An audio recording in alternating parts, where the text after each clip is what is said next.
বন্ধুরা, পৌষ মাস তথা মা লক্ষ্মীর মাস। আর এই পবিত্র পৌষ মাসের প্রত্যেকটা দিন সন্ধ্যাবেলায় তুলসী তলায় করুন এই ছোট্ট একটি কাজ। আপনার গৃহে যেমন মা লক্ষ্মী সারা বছর অধিষ্ঠান করবেন, ঠিক তেমনি মা লক্ষ্মীর আশীর্বাদ ও কৃপায় আপনার আর্থিক ভাগ্য সুনিশ্চিতভাবে ফিরবে। হ্যাঁ বন্ধুরা, আপনারা একেবারে ঠিকই শুনছেন। এই উপায় বা ক্রিয়াটি আপনারা যদি এই পবিত্র পৌষ মাসের প্রত্যেকটা দিন সন্ধ্যাবেলায় করতে পারেন, তাহলে মা লক্ষ্মী আপনার গৃহে স্থায়ীভাবে বসবাস করবে, অর্থাৎ লক্ষ্মী স্থিতি হবে, যা আপনি এক সপ্তাহের মধ্যেই অনুভব করতে পারবেন। সেই সঙ্গে আপনার সৌভাগ্য ফিরবে এবং আপনার জীবন থেকে আর্থিক কষ্ট দূর হতে বাধ্য হবে।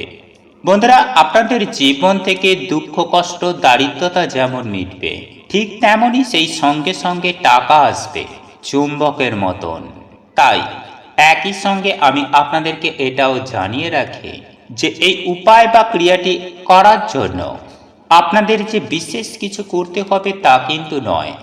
বন্ধুরা, আপনারা প্রত্যেকেই জানি যে এই পবিত্র পৌষ মাস এমন একটি মাস যেখানে মা লক্ষ্মীর বিভিন্ন উপাচার ও টোটকা রয়েছে।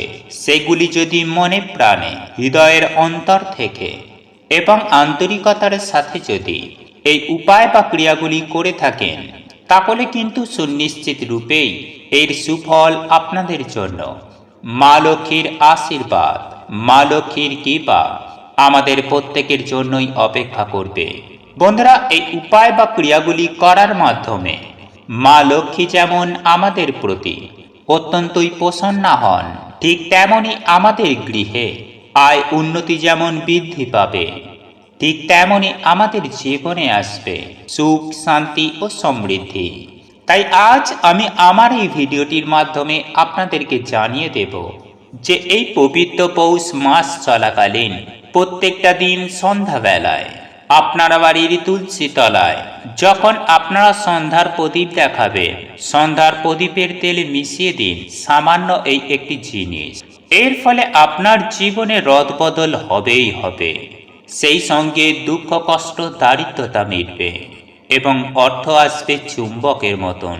তাই কোন সেই জিনিস যা প্রদীপের তেলের মধ্যে মিশিয়ে দেবেন, এই প্রসঙ্গে বিস্তারিত জানতে আপনাদেরকে বলে রাখি যে আপনি যদি আমাদের চ্যানেলে নতুন হয়ে থাকেন, তাহলে চ্যানেলটি অবশ্যই সাবস্ক্রাইব করুন এবং পাশে থাকা নোটিফিকেশন বেল আইকনটি ক্লিক করুন। কারণ আমি বিভিন্ন প্রকার তন্ত্রমন্ত্র, বশীকরণ, টোটকা, বাস্তু টিপস, জ্যোতিষশাস্ত্র, পুজো আরাধনা এবং ব্ল্যাক ম্যাজিক করা নিয়ে নিত্য নতুন ভিডিও আপলোড করে থাকি, যা প্রয়োগ করার মাধ্যমে আপনার জীবনে থাকা সকল প্রকার সমস্যার সমাধান হয়ে যাবে। চলুন এইবার মূল আলোচনায় প্রবেশ করা যাক। তবে মূল আলোচনায় প্রবেশ করার আগে আপনারা যদি আপনার গৃহে মা লক্ষ্মীকে অধিষ্ঠান করাতে চান, তাহলে জয় মা লক্ষ্মীর জয়, মা তোমাকে আমার বাড়িতে স্বাগত লিখে কমেন্ট অবশ্যই করবেন।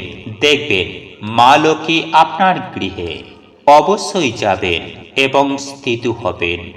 বন্ধুরা, আপনারা প্রত্যেকেই জানি যে শাস্ত্রে উল্লেখ করা হয়েছে যে তুলসী তলায় যে সকল বিশেষ বিশেষ উপায় বা টোটকাগুলি রয়েছে, যে উপায়গুলি বিশ্বাস ও আন্তরিকতার সহযোগে আপনারা যদি বিশেষ গুরুত্ব সহকারে মনে ভক্তি রেখে করতে পারেন, তাহলে কিন্তু এই উপায় বা ক্রিয়া কিন্তু কখনোই বিফলে যায় না। আর এটা কিন্তু পরীক্ষিত এবং প্রমাণিত। বন্ধুরা, আজ আমি আপনাদেরকে যে উপায় বা ক্রিয়াটির কথা জানিয়ে দেব, বন্ধুরা এই উপায় বা ক্রিয়াটি করার আগে আপনাকে বেশ কয়েকটি দিকে লক্ষ্য রাখতে হবে। আর তা হলো, আমি সবার প্রথমেই আপনাদেরকে যেটি বলবো, বন্ধুরা শাস্ত্র মতে তুলসী গাছ কখনোই ভূমির সাথে সরাসরি রাখতে নেই। তাই আপনার বাড়িতে থাকা তুলসী মঞ্চ বা তুলসী তলাটি কিছুটা উঁচু জায়গায় রাখার চেষ্টা করবেন। হ্যাঁ বন্ধুরা, সব সময় মাটি থেকে কিছুটা ওপর দিকে রাখার চেষ্টা করবেন এবং এই তুলসী মঞ্চ সব সময় চেষ্টা করবেন বাড়ির উত্তর দিকে বা উত্তর পূর্ব দিকে রাখার। আর এটি হলো দেবদেবীদের পবিত্রতম স্থান। আর আপনারা যদি উত্তর পূর্ব অর্থাৎ ঈশান কোণে এই তুলসী গাছ রাখতে পারেন, তাহলে সুনিশ্চিত মা লক্ষ্মীর আশীর্বাদও কৃপা পাবেন।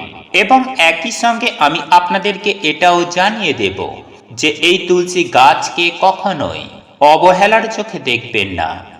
অর্থাৎ আপনার বাড়িতে থাকা তুলসী গাছটির মধ্যে যদি লতায় পাতায় ছেয়ে যায়, সেটা কিন্তু অবিলম্বে সেগুলিকে ঠিক করে নেওয়ার চেষ্টা করবেন। অর্থাৎ আপনার বাড়ির তুলসী গাছটি যেন সরাসরি পরিষ্কার পরিচ্ছন্নভাবে থাকে।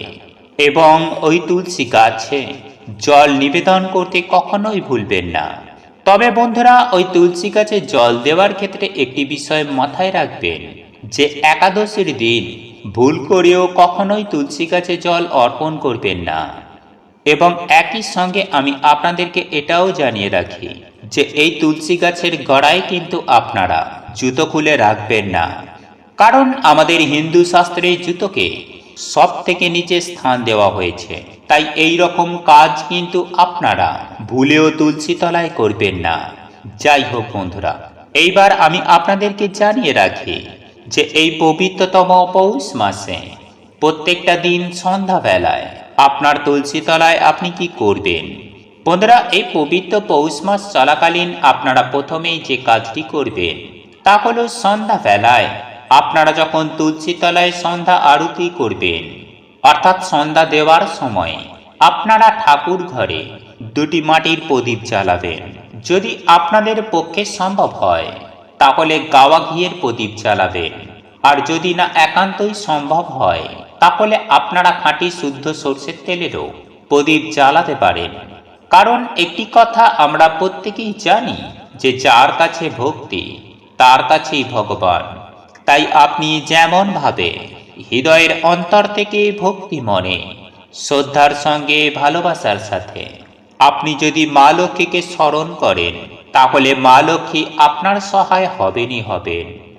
এবং একই সঙ্গে আমি আপনাদেরকে এটাও জানিয়ে রাখি যে আপনারা আপনাদের ঠাকুর ঘরে মা লক্ষ্মীর পুজো আরাধনা করার পরে বিশেষ করে প্রত্যেকটা দিন সন্ধ্যাবেলায় আপনি আপনার ঠাকুর ঘরের সামনে মা লক্ষ্মীর পাঁচালি পড়তে কখনোই ভুলবেন না। বন্ধুরা, আপনাদের পক্ষে যদি এটা সম্ভব না হয় তাহলে অন্তত পক্ষে মা লক্ষ্মীর পাঁচালি শ্রবণ করুন। তারপর আপনারা যে দুটি মাটির প্রদীপ প্রজ্বলন করেছিলেন সেই প্রদীপ দুটির মধ্যে দুটি লবঙ্গ ওই প্রদীপের তেল বা ঘিয়ের মধ্যে দিয়ে দেবেন। তবে এই লবঙ্গ নেওয়ার ক্ষেত্রে একটি বিষয় খেয়াল রাখবেন, যেন ওই লবঙ্গের ফুলটি নিখুঁত ও অক্ষত অবস্থায় থাকে। তারপর আপনারা যে দুটি মাটির প্রদীপ জ্বালিয়েছিলেন তার মধ্য থেকে একটি প্রদীপ আপনি তুলে নেবেন এবং ওই প্রদীপটি আপনি নিয়ে যাবেন আপনার গৃহের তুলসী তলায়। এবং তুলসী তলায় তুলসী মহারানীর আরতি করে ওই প্রদীপটিকে তুলসী তলাতেই রেখে দেবেন। অর্থাৎ দুটি প্রদীপের মধ্যে একটি আপনার ঠাকুর ঘরে জ্বলবে এবং অপর একটি প্রদীপ আপনার তুলসী তলায় জ্বলবে।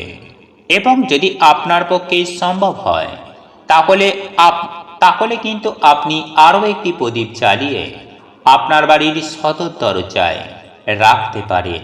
কিন্তু এই লবঙ্গটি অতি অবশ্যই প্রদীপের তেলে মিশিয়ে দিতে হবে। এতে আপনার আর্থিক ভাগ্য সুনিশ্চিতভাবে ফিরবে।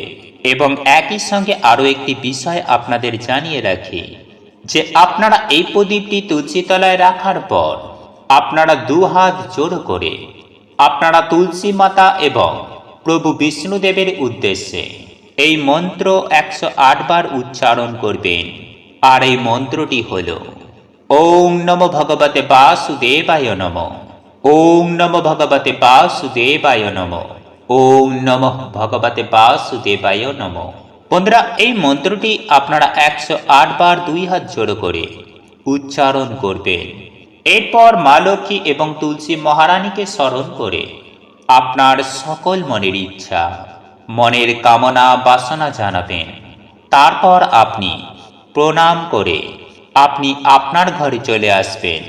বন্ধুরা, আপনারা যদি সামান্য এই একটি ছোট্ট কাজটি করতে পারেন, অর্থাৎ এই পবিত্র পৌষ মাসের প্রত্যেকটা দিন সন্ধ্যাবেলায় সন্ধ্যা আরতি করার সময় করতে পারেন, তাহলে আপনারা যে কি সমৃদ্ধি পাবেন তা আপনারা কখনো কল্পনা করতে পারবেন না। হ্যাঁ বন্ধুরা, আপনাদের জীবনে থাকা সকল প্রকার দুর্ভাগ্য দূর হয়ে যাবে। সেই সঙ্গে সঙ্গে আপনারা অখণ্ড সৌভাগ্যের অধিকারী হবেন এবং অর্থ আসতে বাধ্য হবে। বন্ধুরা, আপনাদের এই ভিডিওটি যদি পছন্দ হয়ে থাকে তাহলে ভিডিওটি লাইক করুন, কমেন্ট করুন এবং বন্ধুদের সাথে শেয়ার অবশ্যই করুন। মনে রাখবেন, আপনার একটি শেয়ার অনেক মানুষকে উপকৃত করতে পারে। এবং আপনি যদি নতুন হয়ে থাকেন তাহলে চ্যানেলটি অবশ্যই সাবস্ক্রাইব করবেন এবং পাশে থাকা নোটিফিকেশন বেল আইকনটি ক্লিক করবেন এইরূপ নিত্য নতুন ভিডিও সবার আগে দেখার জন্য।